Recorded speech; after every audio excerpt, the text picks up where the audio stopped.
Hello' friends, মোৰ চেনেলত স্বাগতম জনাইছোঁ। মই আজি এই চাদৰখনত কেনেদৰে সহজতে দহি পতিব পাৰি সেইটো দেখাম এই ভিডিঅ'টোৰ জৰিয়তে।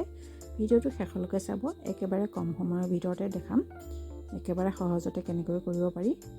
এইখন মিক্স টচৰ চাদৰ হয়। চাদৰখনৰ দুইটা মূৰ প্ৰথমতে মই মেচিনত চিলাই কৰি লৈছোঁ, ডাবল ফল্ড কৰি।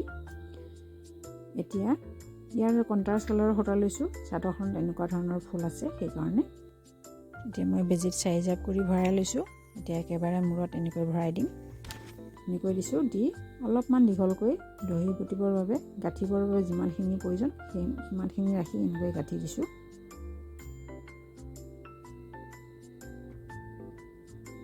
দুটা বা তিনিটা গাঁঠি দিম। এতিয়া কাটি ল'ম।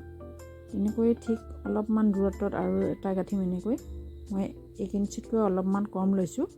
বেছি ঘনকৈ লাগিলে ½ ইঞ্চিৰ মূৰে মূৰেও ল'ব পাৰে। এনেকৈ দুটা বা তিনিটা গাঁঠি দি একে জোখত কাটি ল'ম। ঠিক তেনেদৰে গোটেইখিনি কৰি ল'ম। মই এনেকৈ গোটেইখিনি কৰি ল'লোঁ। এতিয়া এইখিনি সূতা লৈছোঁ, এইখিনি কণ্ট্ৰাষ্ট কালাৰৰ লৈছোঁ। ইয়াত চাদৰখনত এনেকুৱা ধৰণৰ গ্ৰীণ কালাৰৰ ফুল আছে, সেইকাৰণে এইখিনি নেচা সূতা হয়। মুঠিটো মই ডাঙৰ কৰি লৈছোঁ। এতিয়া দহি গাঁঠিবৰ আৰম্ভ কৰিম। এনেকৈ সূতা এভাগ লৈ দুভাগ কৰি ল'লোঁ। লৈ মাজত সূতা মুঠি ভৰাই দিলোঁ। দি এনেকৈ তলৰ ফালে পকাই দি গাঁঠি দিম। এতিয়া ভালদৰে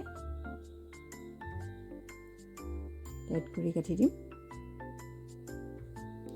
দুটা গাঁঠি দিম। সূতাখিনি এনেকৈ সমান কৰিম। কৰি বেজিত থকা আনটো মূৰেৰে ভালদৰে পাক দিম।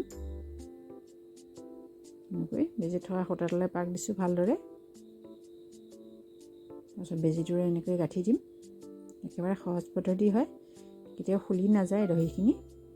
আৰু এই যিখিনি বান্ধিবৰ বাবে সূতা লৈছিলোঁ, সেইখিনি সূতা যদি আৰু অলপ দীঘলকৈ লোৱা হয় তেনেহ'লে বেজিৰে বন্ধাৰ প্ৰয়োজন নাথাকে। তেনেকুৱা ভিডিঅ' মোৰ চেনেলত আছে, চেনেলত এবাৰ ভিজিট কৰি চাই ল'ব পাৰিব।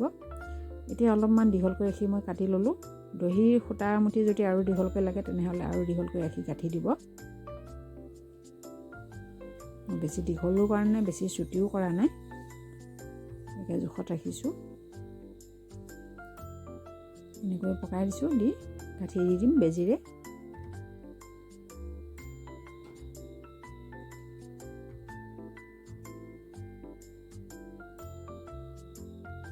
একে জোখত কাটি ল'ম।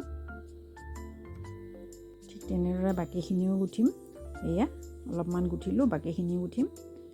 এটা ছাইডৰ দহি গুঠা হৈ গৈছে, আনটো ছাইডৰ ঠিক একেধৰণে গুঠিম। ভিডিঅ'টো চাই ভাল লাগিলে লাইক কৰিব, কমেণ্ট কৰিব। আৰু যদি আপুনি মোৰ চেনেলত নতুন হয় তেনেহ'লে চেনেলটো ছাবস্ক্ৰাইব কৰি বেল আইকনটো ক্লিক কৰিব নাপাহৰিব। এনেকুৱা ধৰণৰ নতুন ভিডিঅ' পাবলৈ। ভিডিঅ'টো চোৱাৰ বাবে ধন্যবাদ।